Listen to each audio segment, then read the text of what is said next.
नवरात्रे में कात्यायनी माता का दिन भी है और कथा भी कात्यायनी माता की आई है। नवरात्रे चल रहे हैं। माँ जगत जननी जगदम्बा से प्रार्थना करा करो कि तू मेरे घर में एक बार जरूर आना। माँ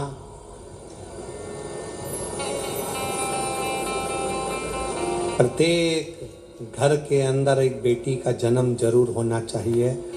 माँ और बाप को दूसरा जन्म नहीं लेना पड़ेगा। वो भगवान शंकर के धाम में खूब आनंद के साथ कैलाश पर बैकुंठ में स्वर्ग के सिंहासन पर बैठेगा। स्वर्ग सिंहासन। नवरात्रे चाहे चैत्र के आए, नवरात्रे चाहे सर्दियाँ आए, चाहे गुप्त नवरात्रे आए, उसमें शंकर भगवान की जितनी जितनी आराधना करोगे उतनी उतनी जगत जननी जगदम्बा दुर्गा प्रसन्न होती चली जाती है और वर देती चली जाती है। उतनी प्रसन्न। भवानी शब्द में, देवी शब्द में, जगत जननी शब्द में शक्ति का प्रतिबिंब है, उस शक्ति में शिव का प्रतिबिंब है।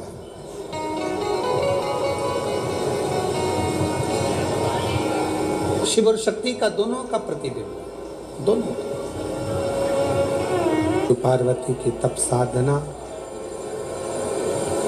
कात्यायन ऋषि ने जब करी,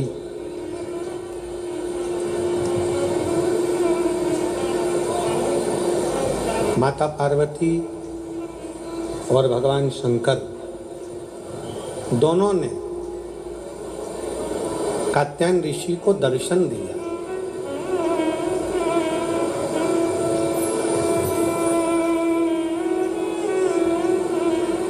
शिव जी ने भी दर्शन दिया और माता पार्वती जी ने भी दर्शन दिया। माँ जगत जननी जगदम्बा दुर्गा भवानी ने भी दर्शन दिया। दोनों ने दर्शन दिया। पूछा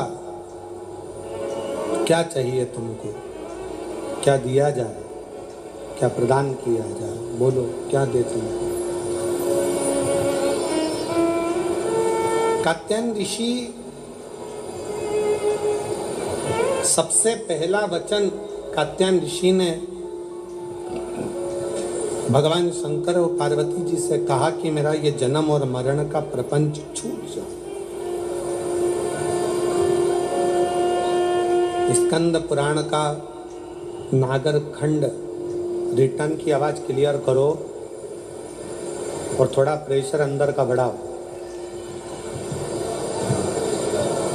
नागर खंड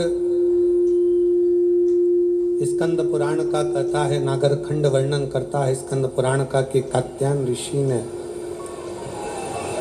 भगवान शिव जी से केवल जन्म और मरण का ये जो प्रपंच है इससे छूटना चाहा।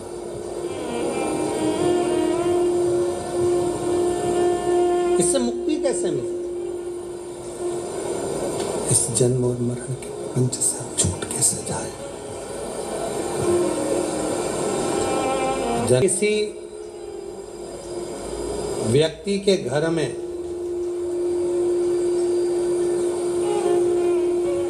एक बेटी का जन्म होता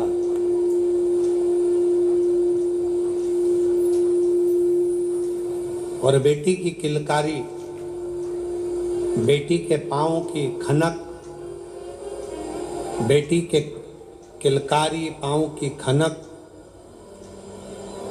बेटी के चरण जब किसी के घर के अंदर आते हैं और यदि शिव कृपा से, भगवान की करुणा से, भगवान की दया से माता पिता उस बेटी की परवरिश कर कर उसका कन्यादान अगर कर देते हैं तो उस माता पिता का भी अगला जन्म नहीं होता, वो इस जन्म और मृत्यु के प्रपंच से छूट गए। अब इससे सरल क्या हो सकता है, जरा विचार करिएगा। जरा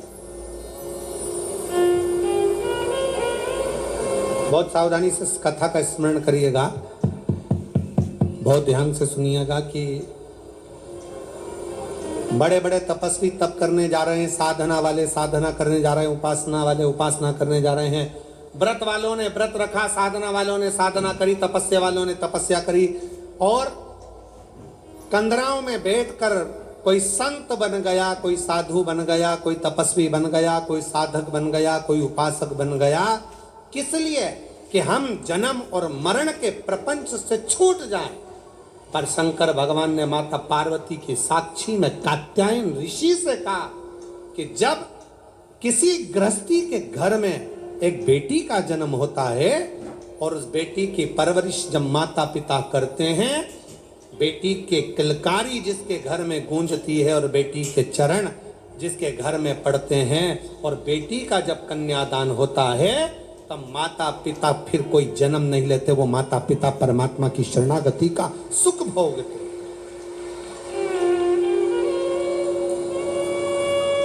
अब इसमें सबसे ज्यादा जरूरी चीज कौन सी है?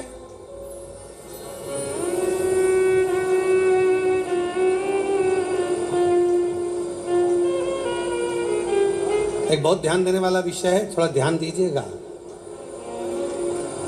दक्ष प्रजापति के घर में 60 कन्याओं का जन्म हुआ। उसके बाद दक्ष प्रजापति भगवान से कह रहे हैं, देवी जी से कह रहे हैं, मां मेरे घर में एक लड़की और दे,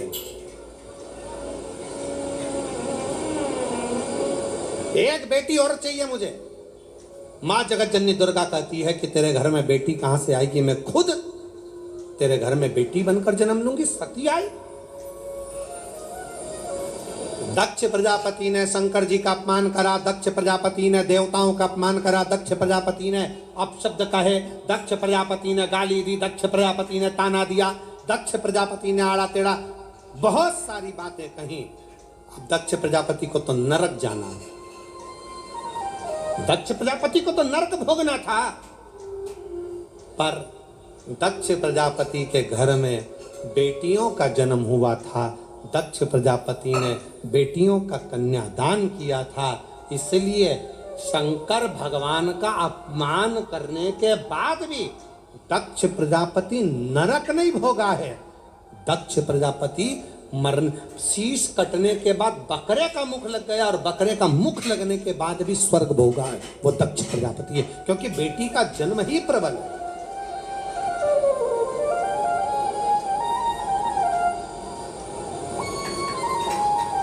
महाराज,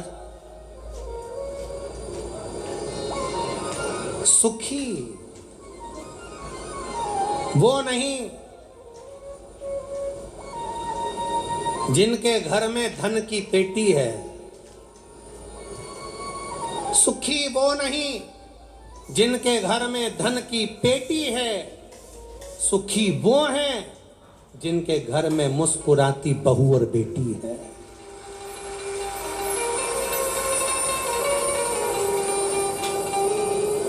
जिनके घर की बहुओं के चेहरे पर प्रसन्नता हो, जिनके घर की बेटियों के चेहरे पर मुस्कुराहट हो, समझ लेना कि उस घर में भले धन ना हो पर वो शंकर की कृपा उसके घर में सदा बनी हुई है। सदा। बेटे के जन्म पर जितने नगाड़े बजवाते हो उससे दुगना नगाड़ा बेटी के जन्म पर बजवाना। क्यों? बेटे का जन्म हुआ है तो दूसरी बार जन्म तुम्हें पृथ्वी पर लेना पड़ेगा, वापिस आना पड़ेगा और अपना कर्म का भोग भोगना पड़ेगा, फिर जन्म लेना पड़ेगा। पर घर में अगर एक बेटी का भी जन्म हो गया तो दूसरी बार जन्म नहीं लेना पड़ेगा। इसलिए ज्यादा नगाड़े बजवाना, ये अब मेरा आखिरी जन्म है, अब जन्म नहीं लूंगी। अगर बेटी का घर में जन्म हो गया अब जन्म नहीं लूंगी। बहारो फूल बरसाओ, मेरे घर बेटी आई, मेरे घर बेटी आई, फिर से जन्म नहीं पाऊं, मेरे घर बेटी आई, मेरे घर बेटी आई। हिमालय राज के घर में जब पार्वती जी का जन्म हुआ, कहते हैं दुनिया के यहाँ पर जन्मदिन की पार्टी एक दिन की होती हो, दुनिया के यहाँ जन्मदिन की पार्टी 2 दिन की होती हो, 2 महीने की होती हो, 4 महीने की होती हो, हर साल जन्मदिन पे होती हो, हिमालय राज के यहाँ जब तक पार्वती जी का कन्यादान नहीं हो गया तब तक रोज पार्वती जी के जन्म का उत्सव मनता था। प्रतिदिन प्रतिदिन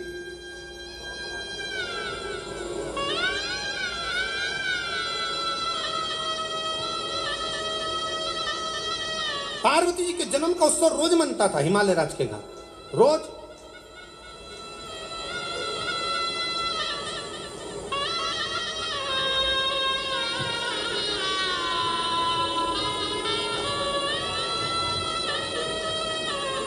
एक दिन इंद्र के मन में आया और इंद्र ने जाकर पूछ लिया हिमालय राज से, इतनी प्रसन्नता क्यों है? हिमालय राज ने कहा, बड़ी प्रसन्नता का विषय यह है कि आज मेरे घर में बेटी का जन्म हुआ है। तो बेटी तो तुम्हारी 7 वर्ष की हो गई, जन्मदिन तो जब जन्म हुआ था तब मनाना था, तुम तो रोज जन्मदिन मनाते हो बेटी का, रोज जन्मदिन, प्रतिदिन। हिमालय राज ने कहा, शास्त्र कहता है एक बेटी जब घर में, रसोई घर में एक बेटी जब अपने घर के अंदर बैठकर भोजन करती है तो कहते हैं 1000 अश्वमेध यज्ञ का फल उसे प्रतिदिन प्राप्त होता रहता है, प्रतिदिन। अरे दुनिया वालों से पूछो कि नवरात्रि में कन्या भोज क्यों कराते हो, दुनिया वालों से पूछो कि नवरात्रि में बेटियों को क्यों ढूंढने जाते हो, दुनिया वालों से पूछो कि नवरात्रि की अष्टमी और नवमी पर कन्या का पूजन क्यों करते हो। क्योंकि दुनिया वालों को ये मालूम पड़ना चाहिए कि देवी भागवत में लिखा है, एक कन्या एक बेटी जब किसी के घर में मुख झूठा करती है, एक बेटी एक कन्या जब किसी के घर में भोजन करती है तो उसके भंडारे कभी खाली नहीं रहते। इसलिए कन्या पूजन किया जाता है, इसलिए बेटी का पूजन किया जाता है।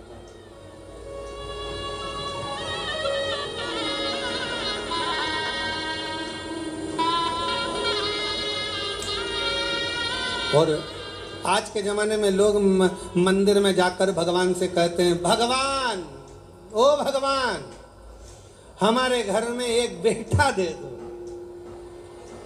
एक बेटा। और बाजू में खड़ी हुई लक्ष्मी जी नारायण जी से बाजू में खसक के बोलती है, कितना मूर्ख है, बेटा मांग रहा। और रोज मंदिर में आकर कहती, लक्ष्मी दे दो। और बहू को चाहिए क्या? जम के बोलो बेटा। और रोज मांगती क्या है? बोलो लक्ष्मी। तो एक काम कर, बेटा दे दो, लक्ष्मी मत देना, लक्ष्मी मत देना। अपन भी देखें कि बेटे से काम चल जाए क्या। मालूम पड़े बेटा हो गया 32 साल का, माँ के पूरे बाल सफेद उड़ गए, सफेद। उनसे पूछो काय का टेंशन, इसको कोई लक्ष्मी नहीं मिल रही है, इसकी शादी, इसको कोई मिल रही, इसकी शादी कर। लक्ष्मी जी से कहा, आप जाओ ना, इसके घर में शादी करना है बेटे की। कोई लक्ष्मी, तो इसने मांगा ही था कि मेरे को बेटा दे दो, बेटा दे दो। लक्ष्मी नहीं मांगी थी, बेटा मांगा था। तो कोई तो इसके घर में शादी करेगा। तो कहाँ करेगी, आएगी।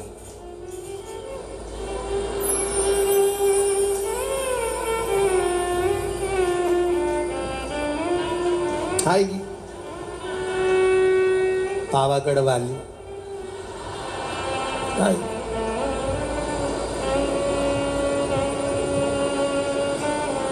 तुलजा आई, इसके घर में आई, फिर आई, फिर सवेरे शाम सास रोज आरती गाएगी। रोज रात एक मैच शुरू होता है, इंडिया वर्सेस पीसफुल। अम्बे तू है जगदम्बे काली, जय दुर्गे सहादा वाली, तेरे ही गुण गाए भारती। हो मैया हम सब उतारे तेरी आरती। मेरे घर के सास ससुर पे बीड़ पड़ गई है।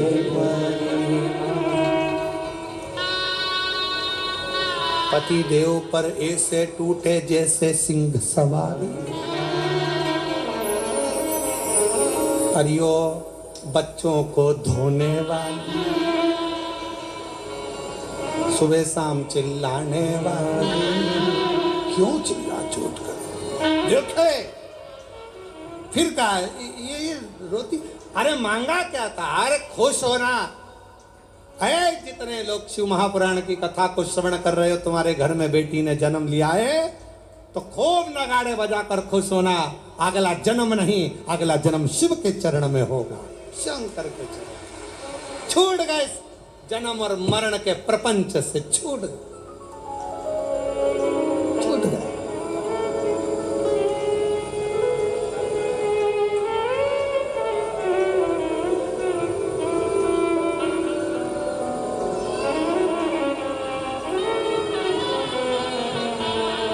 छूट गए जन्म और मरण के प्रपंच से, छुटकारा मिल गया। बेटी बेटी बेटी।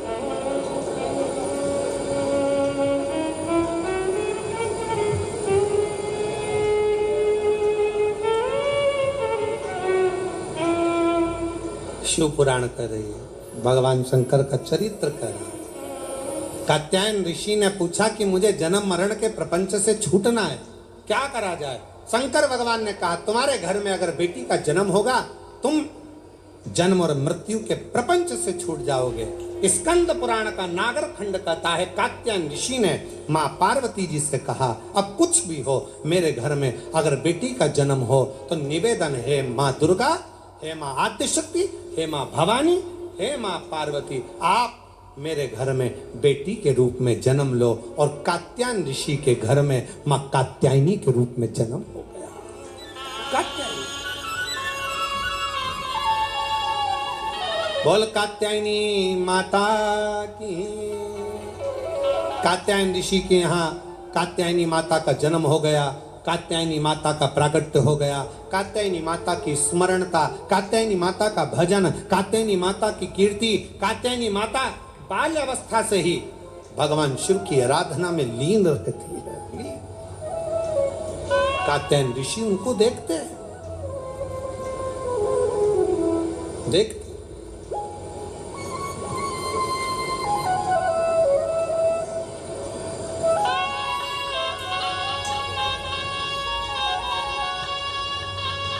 और जब कहते हैं महिषासुर का वध करने वाली भी वही कात्यायनी है, वही कात्यायनी।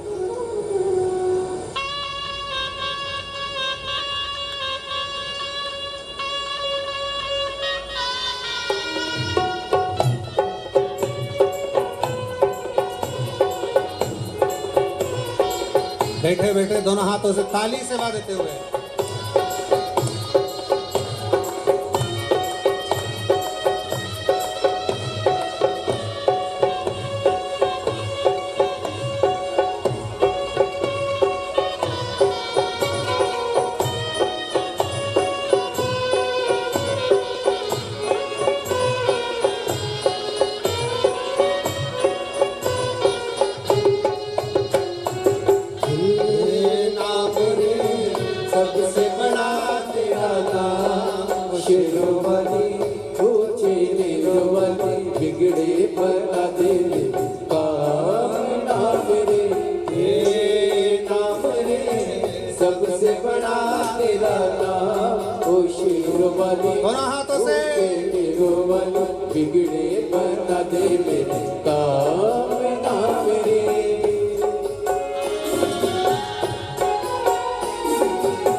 बोल कात्यायनी माता की।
ओ शेरों वाली ऊंचे डेरों वाली बिगड़े बना दे काम नाम रे हे नाम रे सबसे बड़ा तेरा नाम ओ शेरों वाली ऊंचे डेरों वाली बिगड़े बना दे काम नाम रे।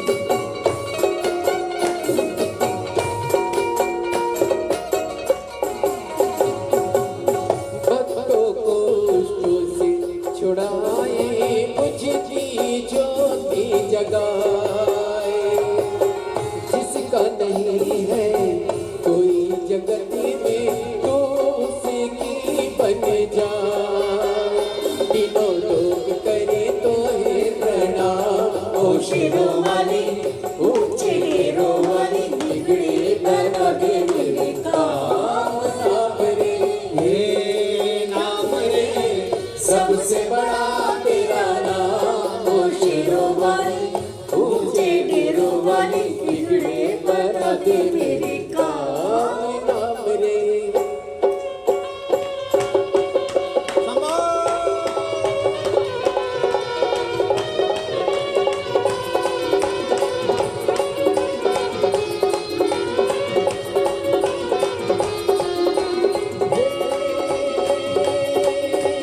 तू ही लेने वाली माता तू ही लेने वाली तेरी जय जयकार करूं मैं बंद झोली खाली बंद झोली खाली काम सफल हो मेरा तेरे सावरता तेरे बल से हो जाए निर्बल भी बलवान माँ निर्बल भी बलवान बीच पवन में डोल रही है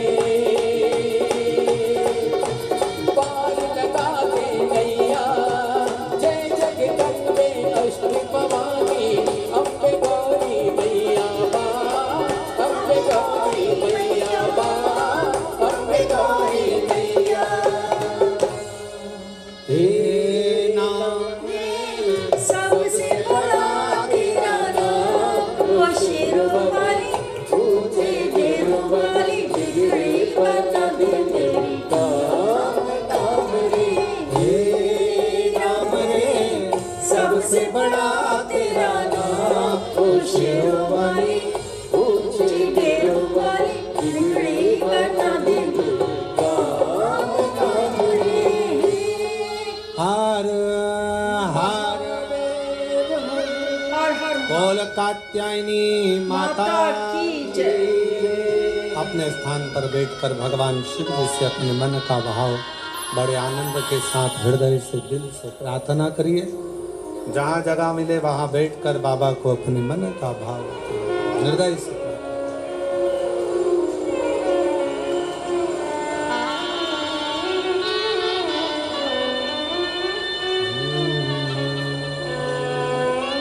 सभी लोग साथ में बोलेंगे।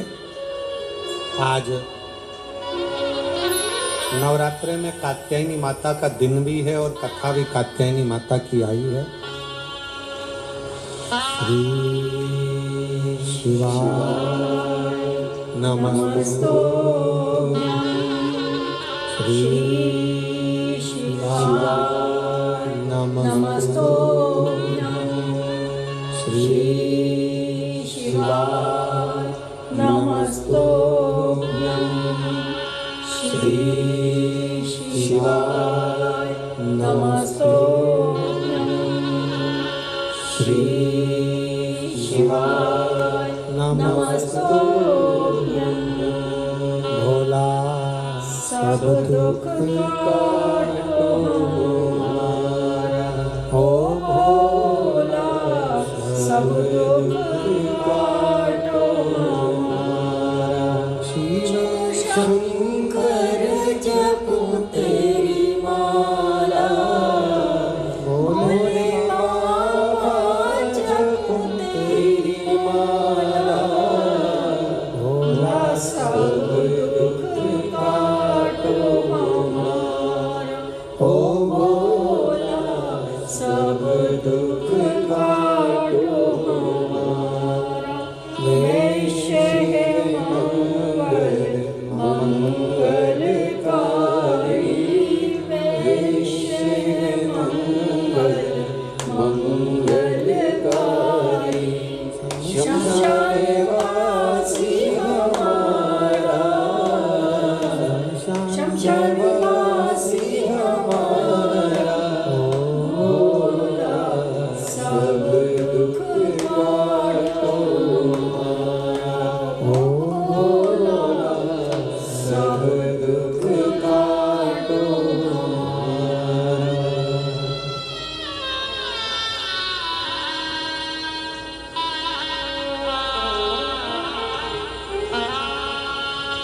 बाबा देवादिदेव महादेव भगवान शिव वरदानी त्रिकालदर्शी कैलाशी विनाशी भगवान शंकर त्रिपुंडधारी त्रिलोकी के नाथ ढेर सारे ग्लिसरीन के साथ इन ऋषि को माँ पार्वती कात्यायनी बनकर प्रकट हुई।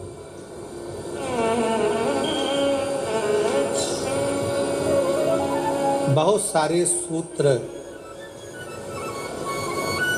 माता कात्यायनी ने संसार सागर के लोगों को दिए हैं। बहुत अपन सारे सूत्रों की बात तो नहीं करेंगे, पर दो सूत्र माता कात्यायनी ने जो दिए हैं उसका स्मरण करें। दो सूत्र कहा,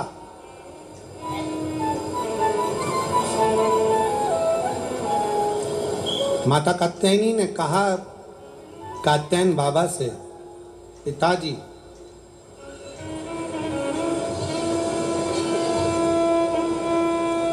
एक नारी का जीवन पूर्ण संघर्ष का जीवन होता है, पूर्ण समर्पण का जीवन होता है।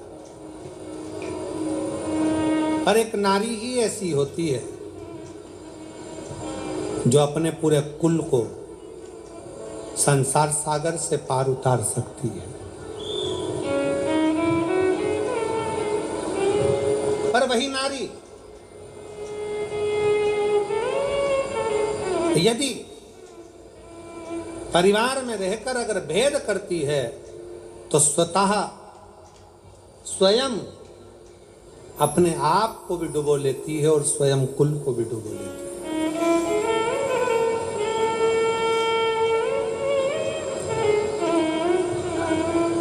ध्यान देना,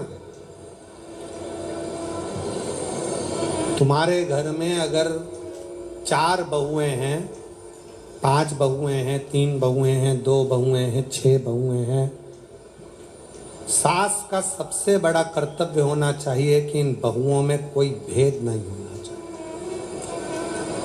कोई भेद, मेरी बड़ी अच्छी कि छोटी अच्छी कि मंजली अच्छी कि संजली अच्छी, मेरी बड़ी बहू ज़्यादा अच्छी है कि छोटी बहू ज़्यादा अच्छी है। बहुओं को कभी पलड़े में तोलना नहीं है।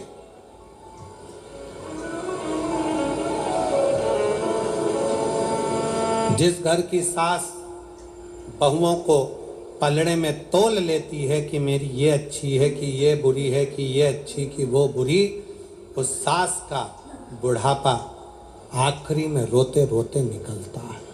कभी मत तो 4 बहुएं चारों अच्छी हैं, 3 बहुएं तीनों अच्छी हैं, 5 बहू पांचों अच्छी हैं, 2 बहू दोनों अच्छी हैं, कभी ना तो। आपकी दृष्टि में रखो, मेरी बड़ी बहू मुझे सम्मान दे रही है, छोटी बहू सम्मान दे रही है, मंजली बहू सम्मान दे रही है, आपकी दृष्टि में हो। पर जनमानस के सामने ये बात कभी ना आए, किसी रिश्तेदार के सामने ये बात ना आए कि मेरी बड़ी अच्छी की छोटी अच्छी, कि बड़ी बुरी की छोटी बुरी, की कौन कैसा, ये भेद कभी मां के मन में ना। और दूसरा सूत्र मां कात्यायनी का अपने अंदर उतारिएगा। दूसरा सूत्र भी बड़ा प्रबल है। मां कात्यायनी अपने पिता कात्यायन जी से कहती हैं, पिताजी एक लड़की अपने दो कुल को तारती है, एक मायके का दूसरा ससुराल का, पर एक लड़की के लिए सबसे बड़ी जरूरत की उसकी बुद्धि में ये चित्त में होना चाहिए कि जितना चिंता वो अपने मायके की करती है उससे 1.5 गुनी ज्यादा चिंता उसको अपने ससुराल की भी होना चाहिए। जितनी चिंता वो अपने ससुराल की करे उतनी मायके की करे, मायके की और ससुराल की करे, पर मायके से विवाह होने के बाद 1.5 चिंता ससुराल की।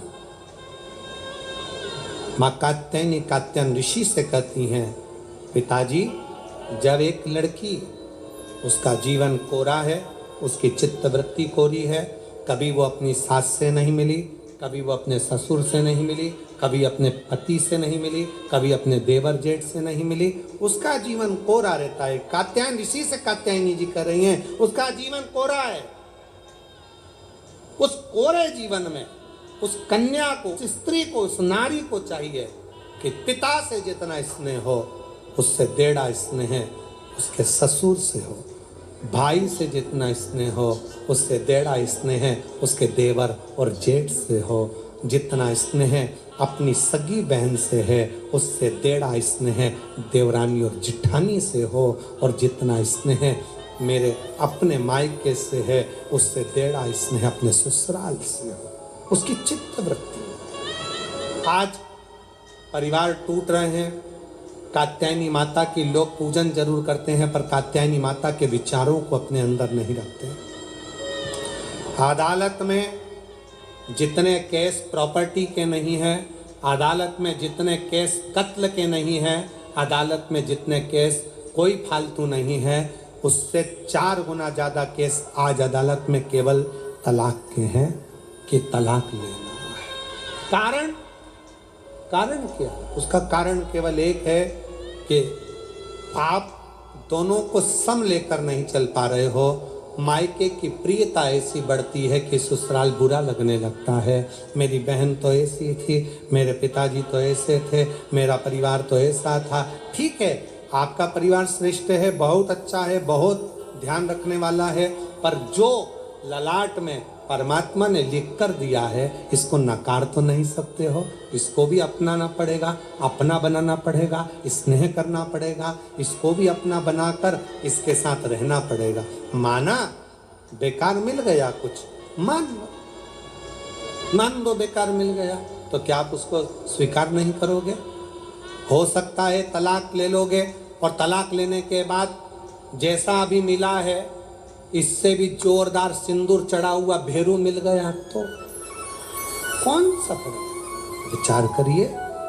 इसलिए जो मिला, माता कात्यायनी कात्यायन बाबा से कहती हैं, दोनों का साझा बनाकर चलना है। घर में रहने वाली स्त्री, घर में रहने वाली माँ, घर में रहने वाली बहू, घर में रहने वाली बेटी, घर में रहने वाली सास, घर में रहने वाली दादी, घर में रहने वाली ये एक नारी, दोनों का साझा बनाकर जब चलती है तो वह अपने कुल को, अपने परिवार को उन्नति की ओर लेकर जाती है और यश प्राप्त करती है, यश प्राप्त करती है। ये श्रेष्ठता है। बोल बम का नारा है, जम के बोलो कल्याण तुम्हारा है। बोल बम का नारा है, सारी समस्या का हल श्री शिवाय भगवान शंकर की अविरलता धारण करिए। अविरल शिव तत्व। कई लोगों को हमारी बात में कई लोग कहेंगे, गुरुजी हमने निमंत्रण दिया, आप हमारे मंदिर नहीं आए, कोई कहेगा आप हमारे यहाँ नहीं आए, कोई कहेगा आप हमारे मंदिर नहीं पहुँचे, कोई कहेगा आप हमारे यहाँ नहीं आए। हम हाथ जोड़ के क्षमा चाहते हैं कि नवरात्रि चल रही थी और इस नवरात्रि में हमारी शंकर का अनुष्ठान बहुत ज़रूरी है, क्योंकि उस अनुष्ठान का फल केवल हम अकेले को नहीं मिलता। उस अनुष्ठान का फल इस व्यासपीठ से जिनकी गोद खाली है और जिनकी जेब खाली है उन सबको प्राप्त होता है। एक संत, एक साधु, एक तपस्वी, एक साधक, एक उपासक, एक गुरु कोई भी पूजन करता है, कोई भी अनुष्ठान करता है, कोई भी पाठ करता है, केवल उसके लिए नहीं होता। उसको जितने लोग फॉलो करते हैं, जितने लोग उसको सुनते हैं, जितने लोग उसको समझते हैं, जितने लोगों का उस पर दृष्टि पड़ती है, वो सारा पुण्य उन जीवों को प्राप्त होते चले जाते। उन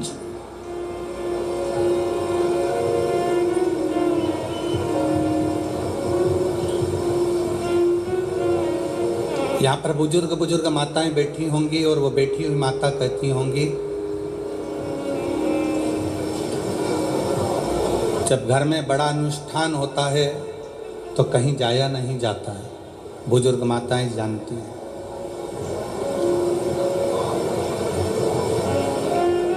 और प्रत्येक नवरात्रि में शिव और शक्ति में कोई भेद नहीं है, दोनों एक है, दोनों में कोई भेद। वो जैसे संत तुकाराम जी ने कहा था, राम कहो चाहे कृष्ण कहो, दोनों में कोई भेद नहीं है। इसलिए उन्होंने एक शब्द दिया कि राम कृष्ण हरि जय, राम कृष्ण हरि, राम कृष्ण हरि जय, राम कृष्ण हरि, राम कृष्ण हरि जय, राम कृष्ण हरि, राम कृष्ण हरि जय, राम कृष्ण हरि, राम कृष्ण हरि जय, राम कृष्ण हरि, राम कृष्ण हरि जय, राम कृष्ण हरि। पावन पावन नाम राम कृष्ण हरि, पावन पावन नाम राम कृष्ण हरि, राम कृष्ण हरि जय, राम कृष्ण हरि, राम कृष्ण हरि जय, राम कृष्ण हरि। शिव में शक्ति में कोई अंतर नहीं, राम में कृष्ण में कोई अंतर नहीं है, शिव में नारायण में कोई अंतर नहीं है, ब्रह्मा विष्णु और महेश में कोई अंतर नहीं है। यह हमारी दृष्टि का भेद है, दृष्टि का। बेसन के लड्डू बना लो, चाहे बेसन की चक्की बना लो, चाहे बेसन की नुक्ती बना लो, उसमें दो चीज़ें बहुत ज़रूरी है। एक घी, जम के बोलो घी, दूसरा बेसन, तीसरा शक्कर। बेसन के लड्डू बनाओगे तो भी उसमें घी की ज़रूरत पड़ेगी, बेसन की ज़रूरत पड़ेगी, शक्कर की ज़रूरत पड़ेगी। बेसन की नुक्ती बनाओगे बूंदी, उसमें भी घी की ज़रूरत पड़ेगी, बेसन की ज़रूरत पड़ेगी, शक्कर की ज़रूरत पड़ेगी। बेसन चक्की बनाओगे उसमें भी घी की ज़रूरत पड़ेगी, शक्कर की ज़रूरत पड़ेगी, बेसन की ज़रूरत पड़ेगी। उसी तरह अपने जीवन को सफल बनाओगे तो उसमें ब्रह्मा की भी ज़रूरत पड़ेगी, विष्णु की भी ज़रूरत पड़ेगी और शिव की भी ज़रूरत पड़ेगी। ये जीवन का साथ। You have to have a plan. Make a lot of money. You have to hustle. कोई कहे हम राम वाले हैं, कोई कहे हम कृष्ण वाले हैं, कोई कहे हम नारायण वाले हैं, कोई कहे हम इस वाले हैं, कोई कहे हम उस वाले हैं। आपको भेद नहीं करना। चित्ररथ नाम का एक राजा भगवान शंकर और माँ जगत जननी आद्य शक्ति दुर्गा में भेद कर देता है। शिव महापुराण का ये पवित्र चरित्र कहता है, शिव महापुराण की कथा कहती है। आप जब गीता प्रेस गोरखपुर की शिव पुराण अपने घर में लाकर अगर पढ़ेंगे तो उसमें आपको राजा चित्ररथ का चरित्र मिलेगा।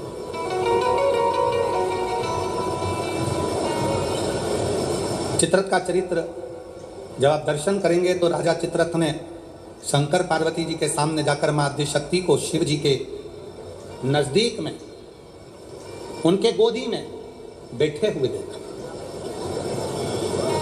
गोदी,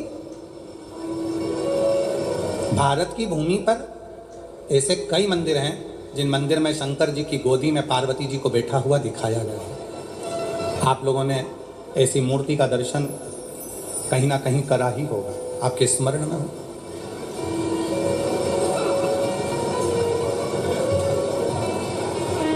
शिव जी की गोद में मां आद्यशक्ति, मां दुर्गा भवानी, मां पार्वती जी बैठी हैं। इस गोद में श्री कार्तिकेय जी बैठे हैं और पार्वती जी की गोद में श्री गणेश जी महाराज बैठे हैं। जरा स्मरण करिएगा, कभी यदि आपके सामने ऐसा कोई फोटो, ऐसा कोई चित्र व्हाट्सएप पर, सोशल मीडिया में आए तो इसमें संशय मत करना, इसको समझना कि शिव जी ने अपनी गोद में, भगवान शंकर ने अपनी गोद में पार्वती जी को बिठा कर रखा है और पार्वती जी की गोद में श्री गणेश जी महाराज हैं। शिव जी की दूसरी गोद में, दूसरी जंघा पर भगवान श्री षडानंद कार्तिकेय जी विराजमान। और इस दर्शन को राजा चित्ररथ ने देख लिया। राजा चित्ररथ, और राजा चित्ररथ ने देखा, हंसने लगा। बताओ, जगत का पालनहारा, जगत का पिता और जगत धात्री मां दुर्गा, जगत को चलाने वाला, जगत का देवता, जगत का देवाधिदेव महादेव और जगत जननी दुर्गा, ये कैसे बैठे हैं? ये बैठे कैसे? महाराज,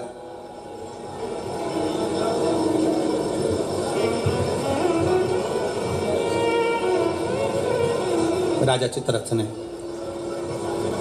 पार्वती जी को और शिव जी को बैठा देखकर मन में गलत भाव उत्पन्न कर, गलत विचार,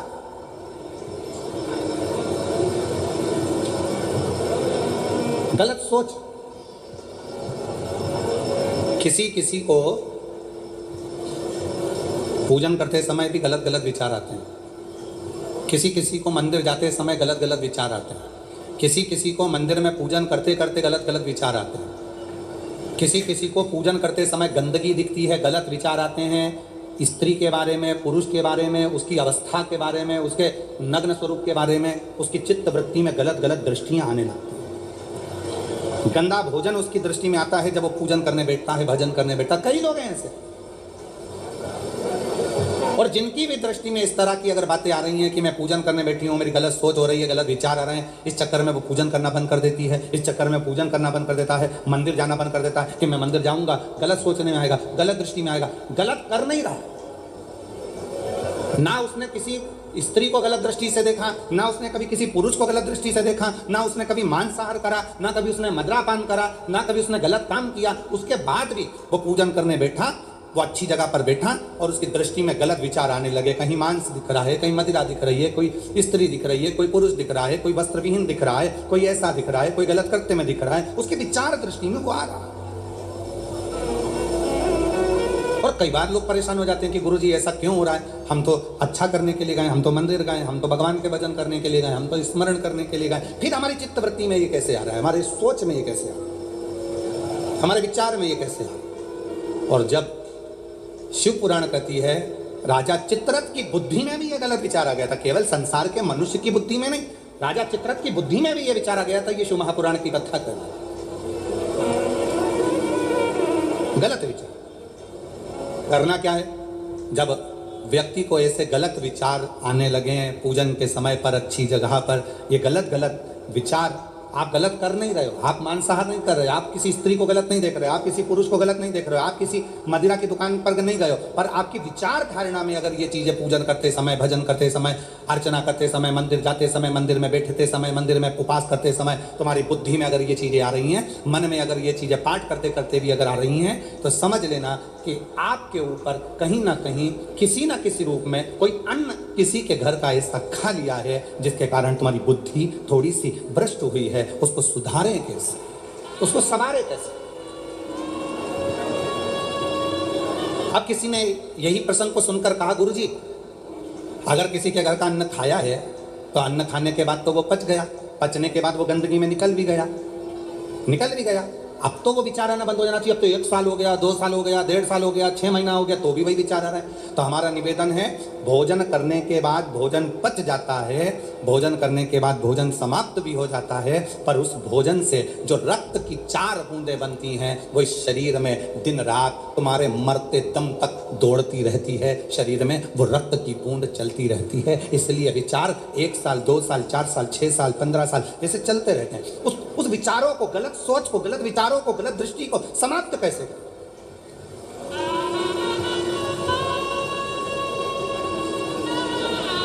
राजा चित्ररथ का चरित्र कर, तब राजा चित्ररथ ने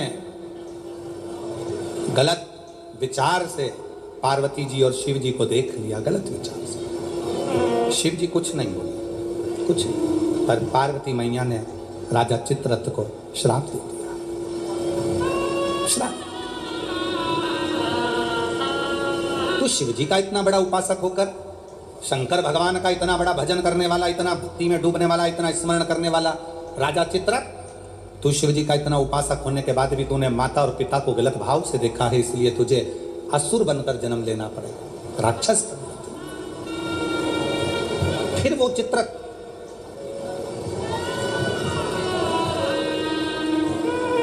वृत्रासुर के रूप में जन्मा। क्या नाम हुआ था उसका? वृत्रासुर, जिसको इंद्र ने मारा था दधीचि ऋषि की अस्थियों से। गलत विचार। क्या करा जाए? राजा चित्ररथ को जब श्राप लग गया असुर बनने का, राक्षस बनने का, तो राजा चित्ररथ ने हाथ जोड़कर शिवजी से पूछा, मेरी मुक्ति का साधन बताओ। शंकर भगवान नहीं बोले। चित्ररथ तुम रुका जी के पास गया, तब तुम रुका जी जो वक्ता है, तुम रुका जी जो कथा कह रहे हैं, तुम रुका जी जो भगवान शिव का गुणगान कर रहे हैं, वो तुम रुका जी ने कहा, चित्ररथ एक काम कर, कामधेनु गाय का दूध का घृत ला और उस घृत से तू शिव का अभिषेक कर, शंकर का अभिषेक।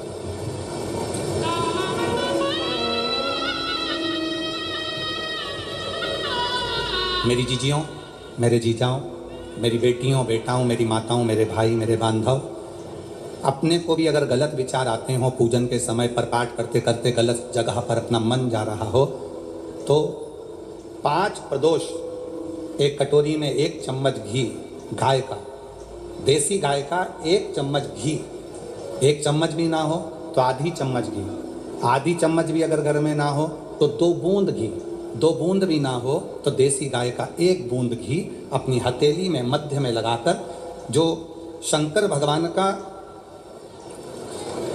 भगवान शिव जी का जो शिवलिंग होता है, उस शिवलिंग के ऊपर के भाग पर अपनी हथेली को रखकर, और जो अशोक सुंदरी वाली जगह है उस जगह पर अपनी हथेली का घर्षण करना चाहिए। लगभग 5 प्रदोष अगर आपने कर लिया तो निश्चित है आपकी बुद्धि में कभी गलत विचार पूजन करते समय आएगा ही नहीं, और गलत दृष्टि की ओर जाओ।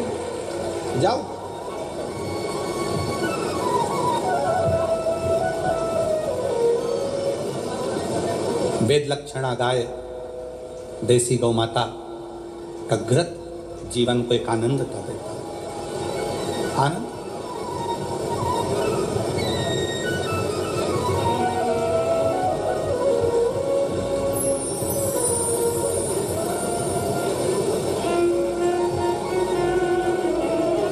भारत के इतिहास में संसद भवन में बैठकर रात भर मंथन कर जो वक्फ बोर्ड बिल पर संशोधन किया गया, उसके लिए पूरे प्रशासन को बहुत साधुता, बहुत सारा।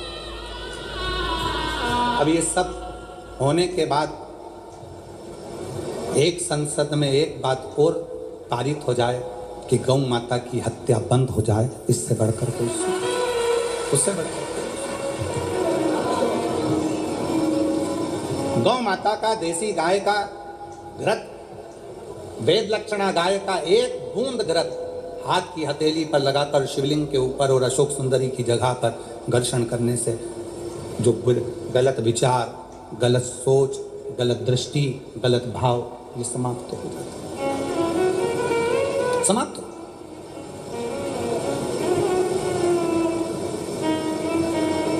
जिसने दिल से शिव की आराधना, राजा चित्ररथ ने पूछा है, राजा चित्ररथ ने विचार किया कि ये राजा चित्ररथ कह रहे हैं कि मुझे बताओ कि मेरी मुक्ति कैसे हो, मोक्ष कैसे हो। मैंने तो गलत सोच लिया, मैंने तो गलत विचार कर लिया, मैंने तो गलत दृष्टि रखी,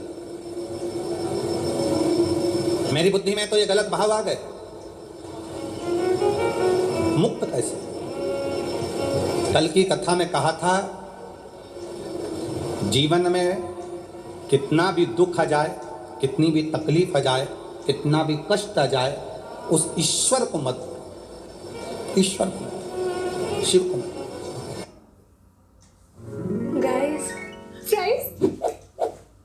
What the prize? What the... उसको हर पल याद करते हैं, उसको हर क्षण स्मरण करते हैं, हर। ओ भोले रे, तेरे बिना भी क्या जीना, ओ बाबा रे, तेरे बिना भी क्या जीना। फूलों की कलियों में, काशी की गलियों में, फूलों की कलियों में, काशी की गलियों में, तेरे बिना कुछ कहीं ना, तेरे बिना भी क्या जीना, ओ बाबा रे भूरे, तेरे बिना भी क्या जीना। फूलों की कलियों में, काशी की गलियों में, फूलों की कलियों में, काशी की गलियों में, तेरे बिना कुछ कहीं ना, तेरे बिना भी क्या जीना, ओ बाबा रे, तेरे बिना भी क्या जीना, ओ शंभू रे, तेरे बिना भी क्या जीना। उस शिव की हर पल याद करते हो, हर घड़ी।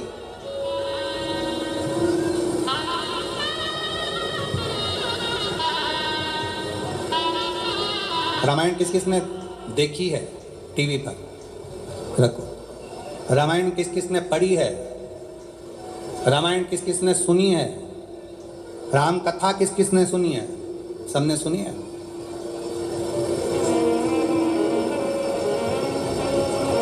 राम जी पर ऐसा कौन सा दुख था जो नहीं आया, विचार करिएगा। राज सिंहासन मिलने वाला था और 14 वर्ष के लिए, बोलो बोलो जम के बोलो, बंद। आप कहते हो थोड़ा सा दुख आ गया, मेरी दुकान नहीं चल रही, मेरी नौकरी नहीं लग रही, मेरी सर्विस नहीं लग रही, मैंने इतनी मेहनत करी, सफलता नहीं मिल रही। अरे जिसके पास में सिंहासन आने वाला था, रात की रात उसको 14 वर्ष के लिए वन जाना पड़ जाता है, 14 वर्ष के लिए। कितना बड़ा दुख होगा जरा याद करिएगा। 14 वर्ष के लिए वन के लिए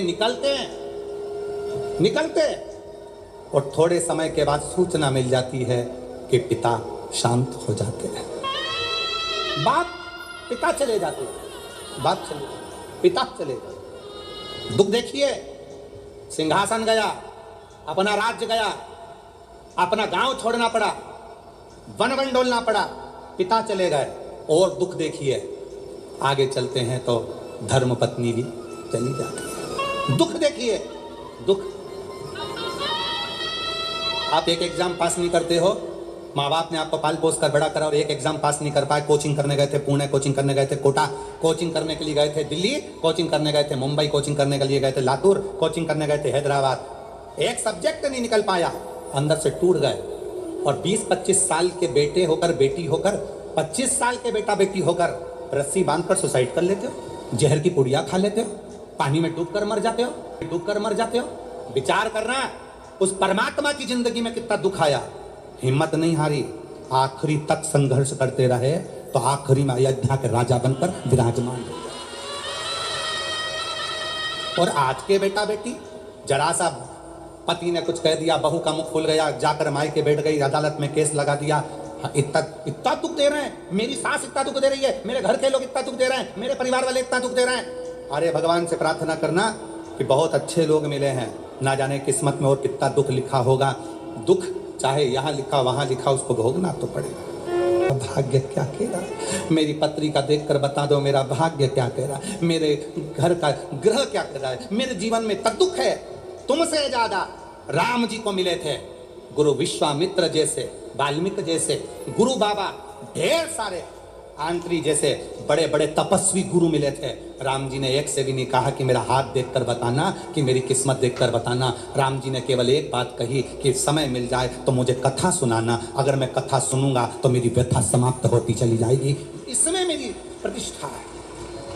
राम जी ने इतने बड़े बड़े विद्वान मिले पर हाथ नहीं दिखाया, राम जी ने इतने बड़े बड़े विद्वान मिले पर अपनी पत्रिका नहीं दिखाई, राम जी ने इतने बड़े बड़े विद्वान मिले, किसी से नहीं पूछा कि मेरा दुख कैसे कटेगा, मेरी पत्नी चली गई, मेरा पिता चले गया, राज सत्ता चली गई, दर दर भटकना पड़ रहा है, 14 साल ठोकरे खा रहा हूं, मेरा भाग्य कैसे बनेगा। राम जी ने किसी से नहीं पूछा। जितने संत के दरवाजे पर राम जी जाते थे, हाथ जोड़कर संत पूछते थे क्या सेवा करें राघव, आपको क्या कहें। राम जी कहते थे बस कथा सुना दो, कथा सुना दो। क्यों? क्योंकि राम जी जानते थे दुनिया की सारी व्यथा केवल शिव कथा ही काट सकती है, इसके सिवाय कोई नहीं काट सकता। आप कथा कहो मुझे। जितने संत मिलते थे वो कथा कहते थे, कथा सुनते थे राघव, कथा श्रवण करते थे राघव, और अपने पथ पर चलते चलते पार्थिव शिवलिंग का निर्माण करते थे राघव। भारत की भूमि पर अयोध्या से लेकर लंका तक भारत सरकार ने राम पथ गमन बनाया है। पूरे राम पथ गमन पर चलकर देखिए, जितने राम पथ गमन पर राम जी के मंदिर नहीं मिलेंगे, जितने राम पथ गमन पर हनुमान जी के मंदिर नहीं मिलेंगे, जितने राम पथ गमन पर किसी देवता के मंदिर नहीं मिलेंगे, उतने राम पथ गमन पर केवल शंकर के मंदिर हैं। क्योंकि राम जी जहां रुकते थे वहां शिव का निर्माण करते थे, राम जी जहां रुकते थे वहां शंकर का निर्माण करते थे। क्यों? क्योंकि उनको मालूम है कि व्यथा मिटाने के लिए शिव की कथा बहुत जरूरी है, और शिव की कथा अगर हमारे अंदर आ गई तो व्यथा मिट जाएगी। और वही आज कथा कर रही है। आज शिव महापुराण की कथा क्या कर रही है? ये लाखों की भीड़, पंडालों में जगह नहीं है। आज कम से कम 11 लाख के ऊपर लोग होंगे, 11 से 12 लाख के ऊपर इस शहादा की भूमि पर भक्त होंगे। पंडालों में जगह नहीं, गाड़ियों पर चढ़े हुए हैं, कहीं कहीं चढ़े हुए हैं, जगह कहीं नहीं पूरे पंडाल के अंदर। और इतनी भीड़ आज क्यों बैठी है? उसको मालूम है कि अब हम सब दूर भटक कर देख लिए, इसलिए राम जी को भी कथा ने ही व्यथा मिटाई थी, और हमारी भी जिंदगी में शिव कथा व्यथा मिटा देगी, तकलीफ मिटा देगी, कष्ट मिटा देगी, दुख मिटा देगी। वो दृष्टि जा रही है गलत जगह, अपना मन जा रहा है, तो देसी गाय का घृत थोड़ा सा हाथ में लगाकर, भले 1 चम्मच ना हो, 1 कटोरी ना हो, आधी चम्मच भी ना हो तो 2, आधी चम्मच ना हो तो 2 बूंद, 2 बूंद ना हो तो 1। जैसे संत कहते हैं ना, 24 घंटा भजन करो, 24 घंटा नहीं कर पाओ तो 12 घंटा करो, 12 घंटा भजन नहीं कर सकते तो 6 घंटा करो, 6 घंटा भजन नहीं कर सकते तो 3 घंटा करो, 3 घंटा भजन नहीं कर सकते तो 1.5 घंटा करो, 1.5 घंटा नहीं कर सकते तो 1 घंटा, 1 घंटा भगवान को याद नहीं कर सकते तो आधा घंटा करो, आधा घंटा भगवान का भजन नहीं कर सकते तो 15 minute. When supplements are rushed through your system, you lose most of the nutrients, but deliver it slowly and it all gets absorbed. 5 minute नहीं कर सकते तो 2 मिनट, 2 मिनट भगवान का भजन नहीं कर सकते तो 1 मिनट, और 1 मिनट में भजन नहीं कर सकते तो चुल्लू भर पानी में डूब लो।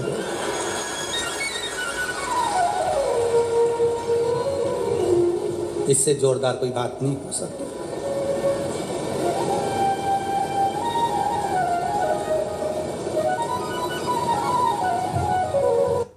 हिमालय राज स्वागत करने में लगा हुआ, हिमालय राज स्वागत करने, सब अलमस्त होकर खूब, जो अकड़ में नहीं आए। कई लोग ऐसे थे जो एक दिन भी आकर दर्शन नहीं कर पाए, समय नहीं मिला गुरुजी, समय नहीं मिला, समय नहीं मिला,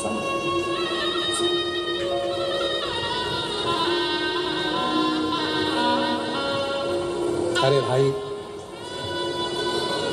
इससे अच्छा समय और क्या होगा? बताओ जरा, ईमानदारी से बोलो, इससे अच्छा समय क्या होगा? कोरोना जैसी बीमारी आई, मोहल्ले के 4-6 निपट गए, तू बचा रह गया। इससे जोरदार समय और क्या लेकर आएगा?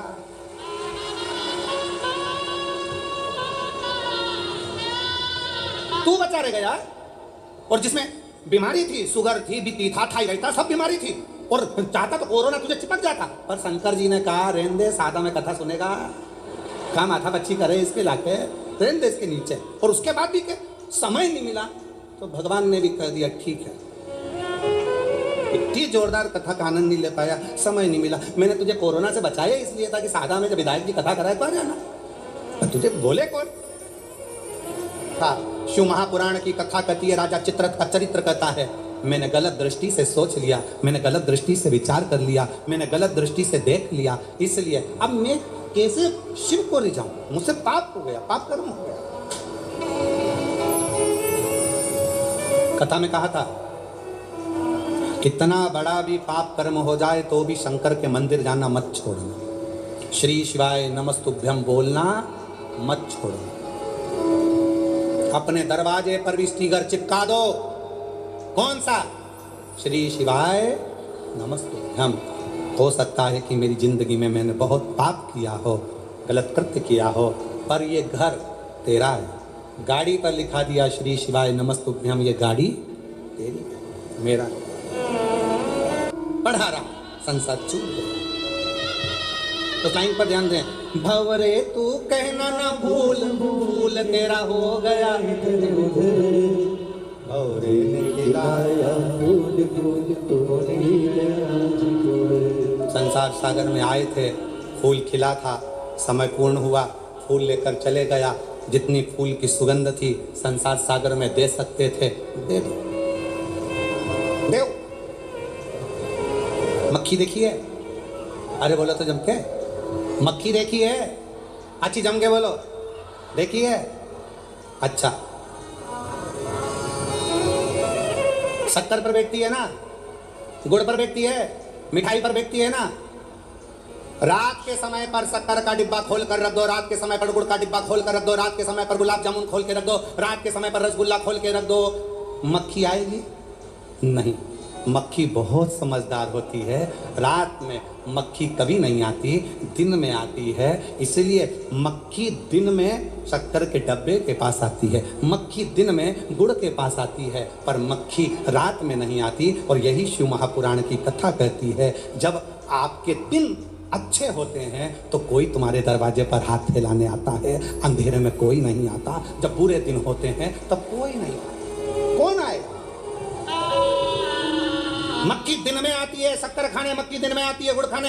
रात के समय डब्बा खोल के रख दो, मक्खी नहीं आएगी। आपके अच्छे दिन है तो लोग आएंगे, काका जी हमारे को जरा बेटे की फीस जमा करना है, भैया भूख लगी है, दादा प्यास लगी है। आपके दिन है इसलिए आ रहा है। आपके दिन नहीं होंगे ना, रात होगी ना, कोई नहीं आएगा। जब आपके पास में कुछ नहीं होगा, कौन मांगने आएगा? कौन रिश्तेदार, कौन नातेदार, कौन कुटुंब, कौन मोहल्ला, कौन आएगा? दिन है तो लोग आ रहे हैं। अगर आज कोई तुम्हारे को कुछ कह रहा है, सुनो, क्योंकि आज आपका दिन है। कोई आपसे मांग रहा है तो समझ लेना कि आज आपका दिन है कि लोग आपसे मांग रहे हैं। मक्खी दिन में आती है, रात में नहीं। उसी तरह अपने भी अगर कुछ मांगने आते हैं ना, जब तुम्हारे पास कुछ होता है तो आते हैं, नहीं तो कौन आएगा? किसके आएगा? राजा Chitraratha, You have to have a plan. Make a lot of money. You have to hustle. और राजा चित्ररथ ने हाथ जोड़कर प्रार्थना करी, मेरी गति सुधार। गलती हो गई, इस गलती को कैसे सुधारें? कहा एक दिन भूलवश, यदि भूलवश बेल पत्र के वृक्ष की मिट्टी मस्तक चढ़ जाएगी, उस दिन तेरी गति संवर जाएगी, गति संवर जाएगी, तेरा दुख समाप्त, दुख में। महाराज शिव कथा कह रही है, भगवान शंकर का चरित्र कह रहा है, शिव पुराण कह रही है। बृहस्पति बाबा का अपमान इंद्र की सभा में हो गया। देवगुरु बृहस्पति का अपमान। राजा इंद्र इतनी सत्ता में डूबा हुआ था, इतने वैभव में डूबा हुआ था, इतने आनंद में डूबा हुआ था कि गुरु भी आए तो सम्मान नहीं कर पाए। और जगत का जितना गुरु है वो शिव का एक रूप है। जगत में जितने माता पिता हैं वो शिव का एक रूप है। जगत में जितने बच्चे हैं वो शिव का एक रूप है। जगत में जितने जीव हैं सब शिव का एक रूप है, सब शिव का।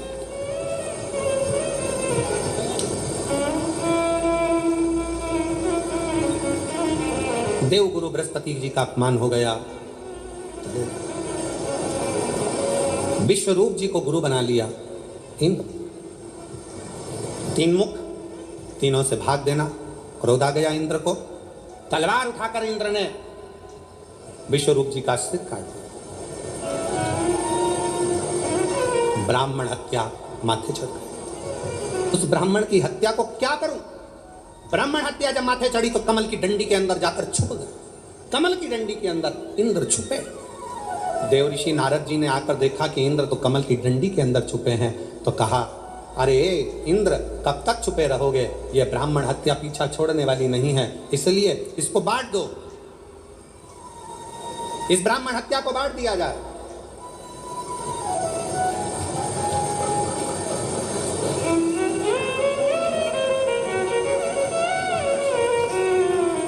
पाप कैसे बंटता है? पाप को बांटते कैसे? एक समझने वाला प्रसंग है। पाप को कैसे बांटा जाता है? इस ब्राह्मण हत्या को बांटो, पाप बांटा कैसे जाए? शिव महापुराण का एक संवाद आता है।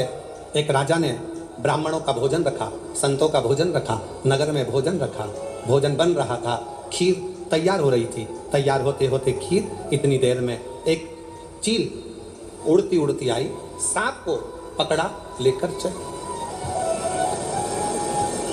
वो सांप खीर में गिर गया, उसका विष खीर में पड़ गया। खीर में पड़ा, किसी का स्मरण नहीं हुआ। जितने संत भोजन कर रहे थे वो सब मर गए, मर गए। प्राण छूट गए। धर्मराज के यहाँ केस पहुंचा और धर्मराज के यहाँ पर बात पहुंची। धर्मराज जी से पूछा गया, बताओ इतने सारे संत और ब्राह्मण मरे हैं, इनका पाप किसके माथे पर दोगे? चील अपना पेट भरने के लिए भोजन ले जा रही थी, उसको सांप खीर में गिरा, उसको जो भोजन बना रहा था उसको, या जो भोजन करा रहा था उसको, या राजा जिसने भोजन ब्राह्मणों को खिलवाया उसको, जिसने निमंत्रण दिया था। धर्मराज मौन होकर बैठ गए। समय आएगा तब इस पाप को किसके माथे पर चढ़ाना है वो बता दिया जाए।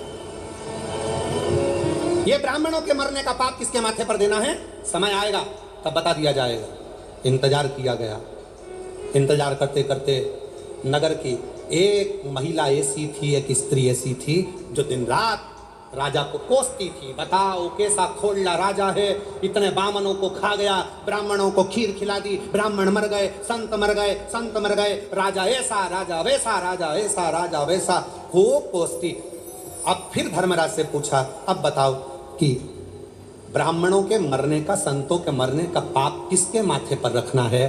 तो धर्मराज ने कहा, जो ये स्त्री राजा की निंदा कर रही है ना, गालियां दे रही है ना, इसी के माथे पर ये पूरा की पूरा पाप चढ़ा दिया जाए। पूरा पूरा। ऐसी गलती हम लोग भी करते हैं।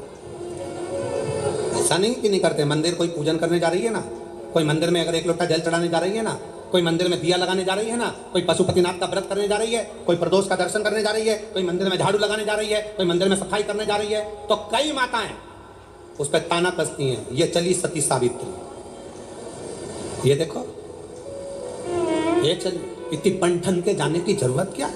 मंदिर जा रही। ऐसा ना जाने कितने कितने लोग दिन भर बैठे बैठे दुकान पर, व्यापार में, ना जाने कहाँ मंदिर जाने वालों को, कथा में जाने वालों को, सत्संग में जाने वालों को कोसते रहते हैं, और उसके जीवन का सारा पाप उसके माथे चढ़ जाता है और उसका पुण्य समाप्त होते चले जाता है। अच्छा तो वाणी ऐसी बोलिए, जम के बोलो जरा, जो मन का आपा खोल। फिर से बोलो, वाणी ऐसी बोलिए जो मन का आपा खोए। पर आज के जमाने में वाणी ऐसी बोलिए जो मन का आपा होए, सोच समझकर विचार कर कर अच्छा बोलने का प्रयास करो। अच्छा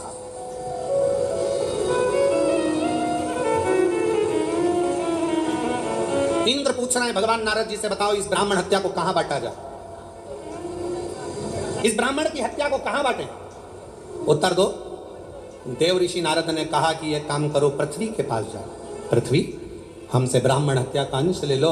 पृथ्वी ने ब्राह्मण हत्या का अंश लिया तो पृथ्वी का बंजर भाग ब्राह्मण हत्या का अंश है। पृथ्वी पर जो वृक्ष लगते हैं, वृक्ष में जो गोंद लगती है वो ब्राह्मण हत्या का अंश है। इसलिए तुम्हारे बहू के यहाँ संतान हो, उसे गोंद का लड्डू खिलाओ, मना नहीं है। पर जन्माष्टमी का कार्यक्रम हो या रामनवमी का कार्यक्रम हो, भगवान के प्रसाद में गोंद नहीं डालना चाहिए। गोंद का लड्डू भगवान को भोग नहीं लगता, गोंद की मिठाई भगवान को भोग नहीं लगती, क्योंकि इसमें ब्रह्म हत्या है। फिर कहा इस ब्राह्मण हत्या को मैं कहां दूं? तो नारद जी ने कहा जल को दो। जल नारायण ने हाथ जोड़कर पूछा क्या बात है इंद्रदेव? इंद्रदेव कहते हैं ब्राह्मण हत्या लीजिए, हम आपको कल कल करके बहाते रहेंगे। जल देव ने ब्राह्मण हत्या ले ली। जल के ऊपर का फेन ब्राह्मण हत्या का अंश। सनातन हिंदू धर्म में एक नियम पहले से चला आ रहा है, लोग उसको समझते नहीं है कि हमारे यहाँ अगर कोई संत, कोई गुरु, कोई ब्राह्मण, कोई साधु, सन्यासी, तपस्वी, साधक, उपासक जब भोजन करने के लिए आते हैं, सबसे पहले भोजन की थाली रखने से पहले पानी का गिलास भरा जाता है। क्यों भरते हैं? अगर पानी के गिलास में बुलबुला रह गया, पानी के गिलास में अगर पानी का फेन रह गया, पानी का एक बुलबुला भी अगर पानी के गिलास में रह गया, जब तक भोजन आएगा तब तक ये पानी का बुलबुला समाप्त हो जाएगा, तो भोजन करने वाले को ब्रह्म हत्या का दोष नहीं लगेगा। इसलिए जल के ऊपर जो बुलबुला होता है, जल के ऊपर जो फेन होता है, जल के ऊपर जो फेन रहता है, ये ब्रह्म हत्या का दोष है, ब्रह्म हत्या।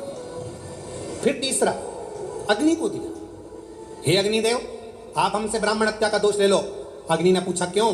तो कहा हम आपको निरंतर प्रज्वलित रखेंगे। अग्नि ने ब्राह्मण हत्या का अंश लिया। अग्नि की जो नीली लपट रहती है, अग्नि की जो पीली लपट है, पीले कलर की जो लो है, वो देव भाग है। और यज्ञ करते समय जब ब्राह्मण यज्ञ करवाते हैं, प्राण प्रतिष्ठा करवाते हैं, बड़े बड़े हवन करवाते हैं, तो आपने ब्राह्मणों को देखा होगा आहुतियाँ छोड़वाते हैं। आहुतियाँ छोड़ते समय ओम ब्रह्मवे स्वाहा, नारायणाय स्वाहा, स्वाहा स्वाहा स्वाहा, इतने लोग जब आहुतियाँ देते हैं तो अग्नि की लपट बहुत ऊंची जाती है। जैसे ही अग्नि की लपट ऊंची जाती है, चतुर विद्वान अपने पास में दूध दही मिलाकर रखता है, उसमें से एक लोटा भरता है और यज्ञ अग्नि में डाल देता है। हवन करने वालों को खुशी क्या होती है, कितनी तेज आंच हो गई। पर ब्राह्मण देखता है, विद्वान देखता है, आगे अगर ज्यादा ऊंची जाएगी उसमें नीली लपट आ जाएगी, नीली लपट आ गई तो उसमें ब्राह्मण हत्या लग जाएगी, यज्ञ खंडित हो जाएगा। यज्ञ करता ब्राह्मण ये देखता है अगर इसमें नीली लपट आ गई तो हमारी प्राण प्रतिष्ठा, हमारा यज्ञ, हमारा अनुष्ठान खंडित हो जाएगा। इसलिए आहुति देते समय ब्राह्मण अग्नि पर ध्यान देता है। आग ज्यादा ऊंची हुई, उसने तुरंत एक लोटा दूध दही भरा और यज्ञ कुंड में डाल दिया, जिससे आग नीची हो जाए, अग्नि नीची हो जाए। अग्नि जैसे ही बढ़ेगी तो उसमें पीली लपट की जगह ऊपर नीली लपट आ जाएगी, और नीली लपट आई कि उसमें ब्राह्मण हत्या लग गई, और ब्राह्मण हत्या लगी कि वो यज्ञ खंडित हो गया, उस यज्ञ का प्रमाण ही नहीं रहा।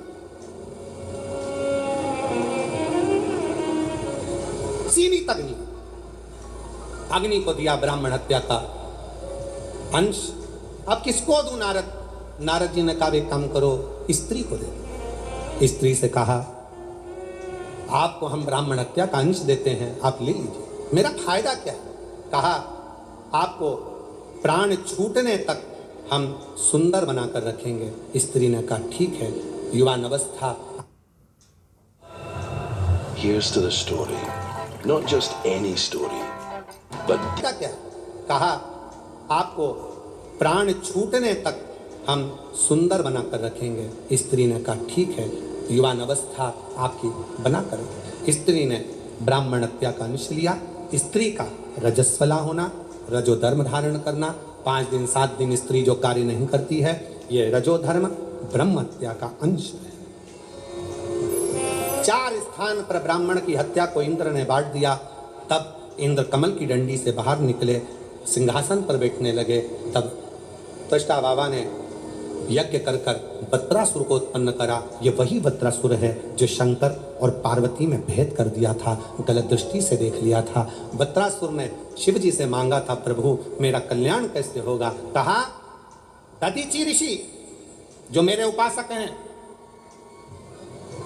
जिनका बेटा पिपलाद जनमानस का कल्याण करेगा, वो दधीचि ऋषि मेरे सिवा किसी को नहीं भजें। उन दधीचि ऋषि की अस्थियां, हड्डियां तुम्हारे शरीर पर लगेगी और तुम्हारा कल्याण हो जाएगा। वत्रासुर के साथ में इंद्र का युद्ध हुआ। इंद्र हारने लगे। गुरु जी के पास गए, गुरुदेव बताओ नारद जी किससे युद्ध लड़ूं, कैसे जीतूंगा? कहा, दधीचि ऋषि के पास जाओ, दधीचि बाबा से अस्थियां मांगो। भारत की भूमि के वो संत दधीचि ऋषि जिन्होंने बिना सोचे समझे अपनी अस्थियों का दान दे दिया, मांस पूरा खत्म हो गया, हड्डी हड्डी दधीचि ऋषि को दे दी। दधीचि ऋषि ने इंद्र को दे दी। इंद्र ने विश्वकर्मा जी को बुलाकर शस्त्र बनवाए। उस शस्त्र से वत्रासुर के साथ में युद्ध हुआ। दधीचि ऋषि की हड्डी का स्पर्श, दधीचि ऋषि की हड्डी का स्पर्श, एक शिव भक्त की हड्डी का स्पर्श जब वत्रासुर जैसे असुर को हो जाता है, तो वत्रासुर भी अपने प्राण त्याग कर शंकर के धाम में कैलाश में जाकर विराजमान हो जाता है। कैलाश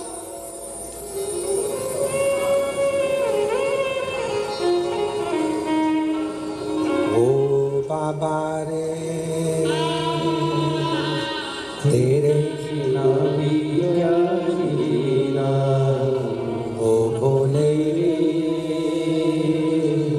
तेरे बिना भी क्या जीना। फूलों की कलियों में, काशी की गलियों में, फूलों की कलियों में, काशी की गलियों में, तेरे बिना कुछ कही ना, तेरे बिना भी क्या जीना। ओ भोले रे तेरे बिना भी क्या जीना। एक दधीचि ऋषि जो शंकर की आराधना में लीन रहते थे, उनकी हड्डी का स्पर्श भी असुर का कल्याण कर देता। असुर का कल्याण। कभी मौका लगे, कोई शंकर का विरल भक्त, शिव का उपासक, शंकर का गुणगान आनंदमय करने वाला, हम तो यहाँ तक मेरी जीजियों से कहेंगे, तुम्हारे घर के नजदीक में कोई शंकर का मंदिर होना। ओ मेरी बहनों, मेरी जीजियों, मेरे जीजाओं, मेरी बेटियों, बेटाओं, तुम्हारे नजदीक में अगर शंकर का मंदिर हो तो उस शिव मंदिर में सोमवार के दिन, प्रदोष के दिन यदि कुछ लोग एकत्रित होते हों, भजन करते हों, कीर्तन करते हों, कुछ नहीं तो अपने घर से एक बाल्टी में पानी भरकर उनको पिला कर आ जाया करो। पानी नहीं हो तो थोड़ी खड़ी शक्कर ले जाया करो, थोड़ा गुड़ ले गए, उनका मुख झूठा करा दिया करो। क्यों? क्योंकि शिव भक्त के शरीर की हड्डी का स्पर्श भी राक्षस को हो गया, वो तर गया। अगर कोई शंकर का भक्त है और उसका मुख हमने झूठा करा दिया तो हमारे घर के भंडारे कभी खाली नहीं होते, भरे भरे भरे। दधीचि ऋषि के शरीर की अस्थियां वत्रासुर के शरीर को छूती हैं और वो वत्रासुर असुर की योनि से मुक्त हो जाता है। जो पूर्व में चित्ररथ नाम का राजा है,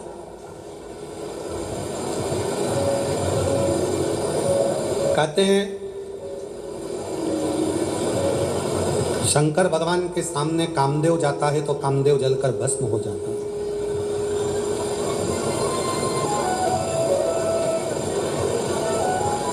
भगवान शिव के सम्मुख में जब एक साधारण सा मनुष्य पहुंचता है तो उसके भीतर जो काम, लोभ, आसक्ति, वासना, तृष्णा भीतर जो होती है वो सब समाप्त हो जाती है। कितना बड़ा भी दुख है आपके जीवन में और अगर आप शंकर की भक्ति कर रहे हो तो वो दुख कटता जरूर है। एक पत्र कितना सुंदर देखो।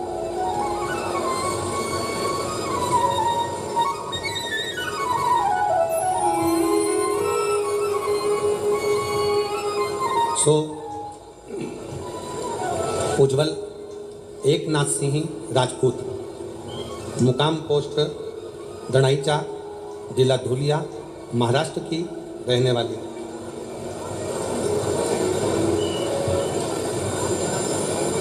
मेरा मोबाइल नंबर ये है, कहीं बैठी हो। सो उज्ज्वल एकनाथ सिंह राजपूत, मुकाम पोस्ट दणाईचा, जिला धुलिया, महाराष्ट्र। मोबाइल नंबर ये है, आ सकते हैं, अगर कहीं बैठे हो तो आ सकते हैं। गुरुदेव, सीहोर के रुद्राक्ष का जल का महत्व कितना असाधारण है ये बताना चाहते हैं। मेरी छोटी बहन आशा अंबादास पवार धुलिया से हैं। उनको अचानक 5 मार्च 2024 को बुखार आया और 9 मार्च को ब्लड कैंसर बताया। हमने उन्हें रुद्राक्ष को गलाकर पानी पिलाने के लिए कहा। रात को 9:15 वाला उपाय भी उनको चालू करने का कहा।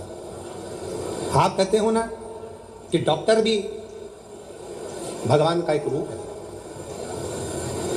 हम तुरंत डॉक्टर के कहे अनुसार उसे नासिक के लोटस हॉस्पिटल में एडमिट किया। वहाँ उसे कीमो देने लगे। कीमो की वजह से उसकी तबीयत ज़्यादा खराब होने लगी। हर 2 दिन बाद उसे ऊपर से ब्लड देना पड़ता और कीमो देना पड़ता। हमने विचार करा कि अब यहाँ तो इसको आराम नहीं लग रहा तो हम उसको नासिक में बॉम्बे के जसलोक हॉस्पिटल में ले गए। वहाँ सभी डॉक्टर उसकी जांच करने लगे। अब उसका लीवर भी खराब है, खराब हो चुका था, पानी भी नहीं ले सकती थी, शरीर कुछ काम नहीं कर रहा था। आखिर में 30 मार्च 2024 को डॉक्टर ने अंतिम निर्णय दिया और डॉक्टर ने अंतिम निर्णय दिया और इसका कैंसर खूब डेंजर है। वो शरीर का हर पार्ट काम करना बंद कर दिया है। अब ये बचने वाली नहीं। ये नहीं।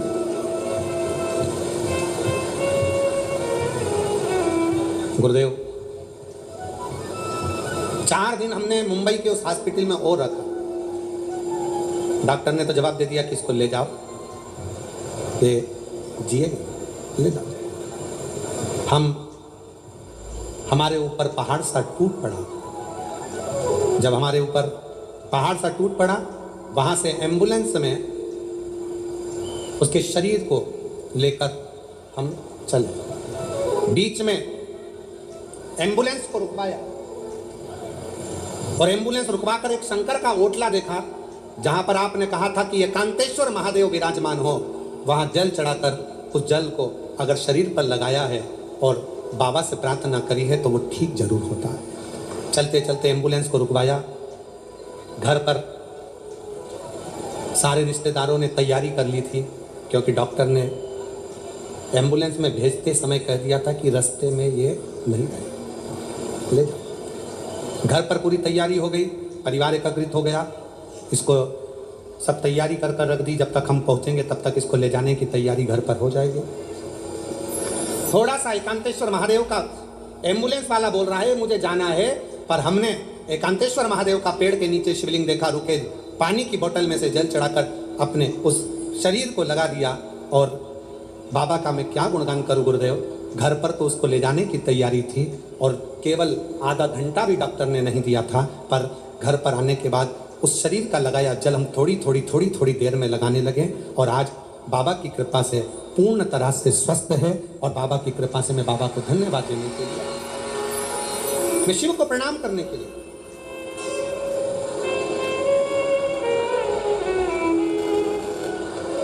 अब इसमें एक लाइन लिखी है कि डॉक्टर भी आश्चर्य में है। आप पढ़े इस लाइन को जरा, आप पढ़ेंगे तो आपको, डॉक्टर भी आश्चर्य में है कि ये कैसे हो सकता, किस तरह से हो सकता। महाराज, तेरी कृपा बिना एक भी अणु लेते ही श्वास के देख लूं करूं बताएं क्या करूं मैं राखों के ढेर का कपटी भभूत में खजाना कुबेर का गंगाधार मुखीदार ओंकार तू होने ओंकार तू। अब एक पत्र और देखिए शायद जरा इस पत्र को ये दुनिया वाले जलते ये दुनिया वाले जलते बोले बाबा के भरोसे चलते कमरों वाले के भरोसे चलते इसके आश्रित हो जाओ।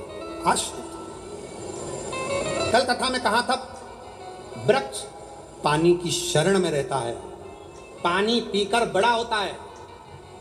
पानी की शरण में वृक्ष रहता है, इसलिए पानी लकड़ी को डूबने नहीं देता है। उसी तरह आप और हम शिव की शरण में रहेंगे, शंकर का नाम लेकर आगे बढ़ते रहेंगे, तो शंकर भी संसार में डूबने नहीं देते। शिव डूबने नहीं देते। क्यों डूबने?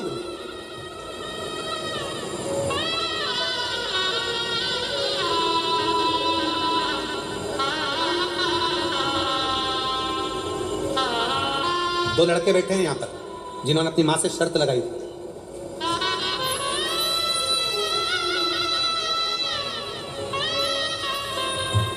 मेरे पति का नाम ज्ञानेश्वर मधुकर पाटिल है, मेरा नाम आशा पाटिल है, मेरा मोबाइल नंबर ये है। हम जिला धूलिया गांव तरवाड़े की रहने वाली हूँ। कहीं बैठी हूँ तो हाथ हिला सकते। मेरे दो लड़के हैं, एक 21 साल का है, एक 19 साल का है। दोनों लड़कों ने शर्त लगाई अपनी माँ से, माँ तू कहती है कि पंडाल में बैठकर शिव महापुराण की कथा एक बार सुन किया, तू जो मांगेगा वो मिलेगा। दोनों लड़कों ने कहा माँ ऐसे बहुत सारे बाबा आते हैं, दिन भर कहते हैं कहाँ कहाँ जाते रहोगे, फिर भी माँ ने नहीं माना, तू एक बार तो कथा सुनने जा। और धूलिया में आपकी कथा चल रही थी और मेरे दोनों लड़के उस कथा के पंडाल में बैठ गए। लोगों को पानी पिलाना, कथा में पंडाल में जितना कचरा होता उसको बोरी में भरकर एक कोने में रख देना। गुरुदेव शायद दुनिया में पहला ऐसा मामला होगा, एक मेरा लड़का 21 साल का, दूसरा लड़का मेरा 19 साल का। कथा पूरी होने के बाद दोनों बच्चों ने सरकारी नौकरी के लिए अप्लाई करा और बाबा की कृपा से दोनों बच्चे का मिलिट्री में सिलेक्शन हो गया। मैं बाबा को प्रणाम करता। मेरे बच्चों ने शर्त लगाई थी, क्या शिव देता है, क्या नहीं देता। एक बार दिल से मैं फिर कहूँगा, ये कथा तो आज विराम हो जाएगी। 5 तारीख को 11 तारीख को रतनगढ़ राजस्थान में कथा 1 बजे से 4 बजे तक चालू हो जाएगी। आपको मौका मिला था 5 दिन इस पंडाल के सम्मुख में बैठकर बाबा के चरणों में अपने दिल की बात कहकर उससे विनय कर जाओ, उसकी भूमि को, उस रज को छूकर अपने हृदय से लगाकर प्रार्थना कर कर जाओ, शंकर तुम मेरे पिता हो शिव, अपनी बेटी का, अपने बेटे का कल्याण कर, उससे विनय।